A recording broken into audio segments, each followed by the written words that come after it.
একটা প্যান বসে নিয়েছি, এর মধ্যে দিয়ে দিলাম আমি হোল মিল্ক,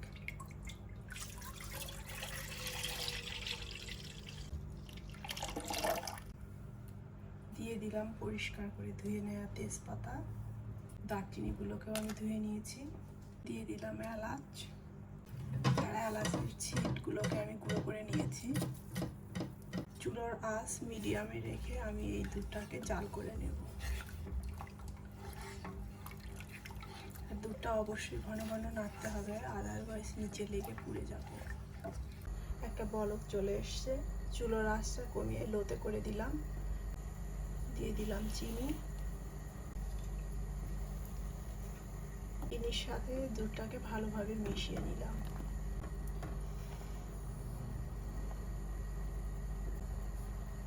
এখন চুলার আঁচটা একটু বাড়িয়ে লো থেকে মিডিয়ামের মাঝখানে রাখবো, আর ঘন ঘন দুধটাকে নাড়তে হবে, আদারওয়াইজ এটা কিন্তু নিচে লেগে পুড়ে যাবে।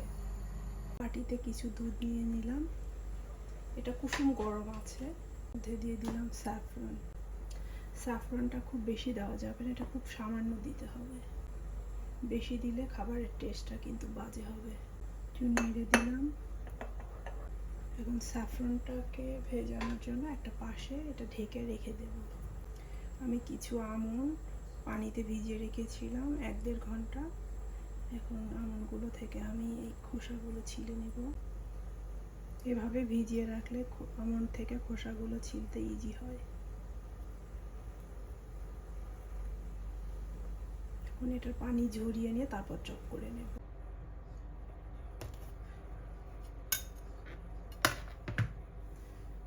আমন্ডগুলোকে আমি এভাবে কেটে নিয়েছি। এখানে আমি আরও ড্রাই ফ্রুটস নিয়েছি, আর কিশমিশগুলোকে শুধু পানি দিয়ে ধুয়ে মুছে তারপরে ভেজে নেব। সেই জয়েন্টের কাছে এসে চাকুটা ধরলেই হবে।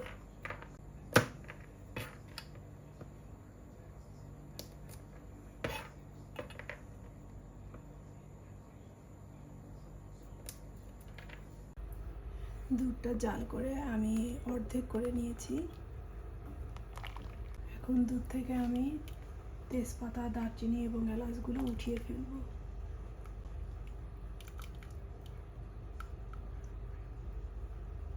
এ পর্যায়ে অবশ্যই দুধের মিষ্টিটা দেখে নিতে হবে।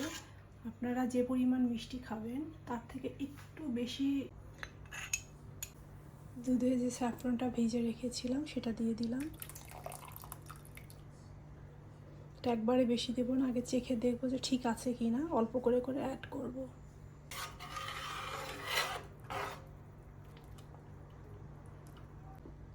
আর একটু দিয়ে দিলাম 1 চা চামচ কেওড়া জল। এখন চুলাটা বন্ধ করে দিলাম, আর এই মিল্কটাকে আমি পুরোপুরি ঠান্ডা করে নেব। দিয়ে দিলাম ঘি। ঘিটা আমার ঘরে বানানো, বাসায় কিভাবে ঘি বানাবেন এর একটা ভিডিও টিউটোরিয়াল আমার চ্যানেলে আছে, লিঙ্ক ডেসক্রিপশন বক্সে দিয়ে দিব। চুলার আঁচটা মিডিয়ামে রেখেছি, দিয়ে দিচ্ছি আগে থেকে রেডি করে রাখা ফ্রুটস অ্যান্ড নাটসগুলো। এগুলোকে এখন আমি ভেজে নেব। রেজিনগুলো ফুলে অনেক সুন্দর হয়েছে, দেখতে অনেক ভালো লাগছে। এই ভাজা রেজিনটা জাহিদের অনেক পছন্দ, ও এমনি এমনি খায় ছোটোদের মতো।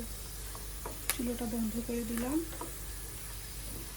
এখন এই ফ্রুটস আর নাটসগুলোকে আমি উঠে রাখবো।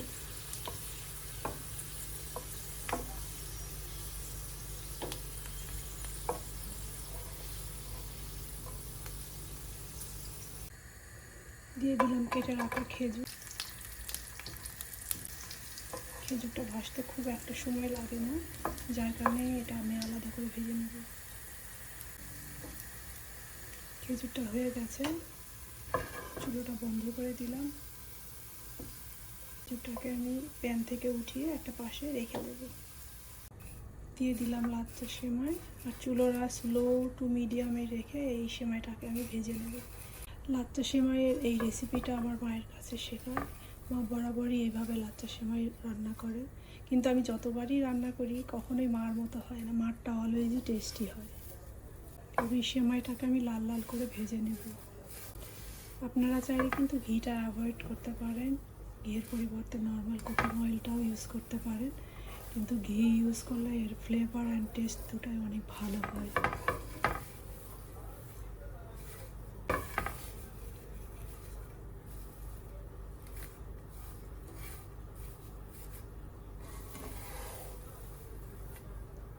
এটা বেশ সুন্দর একটা কালার এসছে, গোল্ডেন ব্রাউন হবে।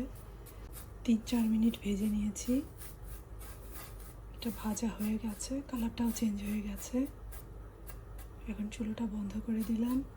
এখন এই লাচ্চা সেমাইটাকে আমি একটা সার্ভিং ডিশে নিয়ে নেব। মিল্কটা পুরো ঠান্ডা হয়ে গেছে, এখন এটা আমি ঢেলে নিচ্ছি।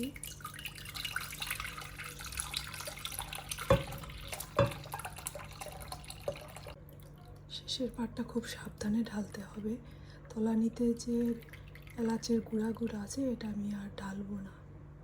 ভেজে রাখা লাচ্চা সেমাইটাও ঠান্ডা হয়ে গেছে, একদম পুরোপুরি ঠান্ডা। এটাও দিয়ে দিচ্ছি।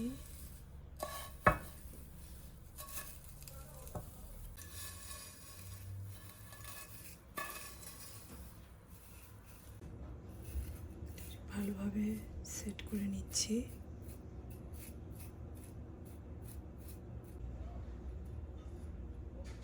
তো আমি এটাকে সেট হওয়ার জন্য রেখে দেব, তারপর গার্নিশিংয়ের জন্য নাটস অ্যান্ড ফ্রুটসগুলো ইউজ করব। এখন এই লাচ্চা সেমাইটাকে সেট হওয়ার জন্য আমি 1/2 আওয়ার রেখে দিব এবং কোনো ঢাকনা দিয়ে ঢাকবো না। আপনারা চাইলে খাবার ঢাকার যে সরপোশগুলো পাওয়া যায় এরকম, সেটা ইউজ করতে পারেন, বাট একবারে ঢেকে দিবেন না। একবারে ঢেকে দিলে যেটা হবে, এটা সগি হয়ে যাবে।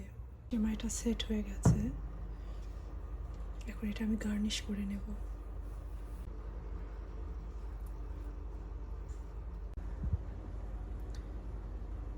আমার সেমাইটা হয়ে গেছে, এটা এখন সার্ভ করার জন্য রেডি। আমার রেসিপি যদি ভালো লেগে থাকে তাহলে অবশ্যই সেটা বাসায় ট্রাই করবেন এবং আপনাদের ফ্রেন্ডস অ্যান্ড ফ্যামিলির সাথে শেয়ার করবেন। সবাই অনেক ভালো থাকবেন, সুস্থ থাকবেন। আল্লাহ হাফেজ।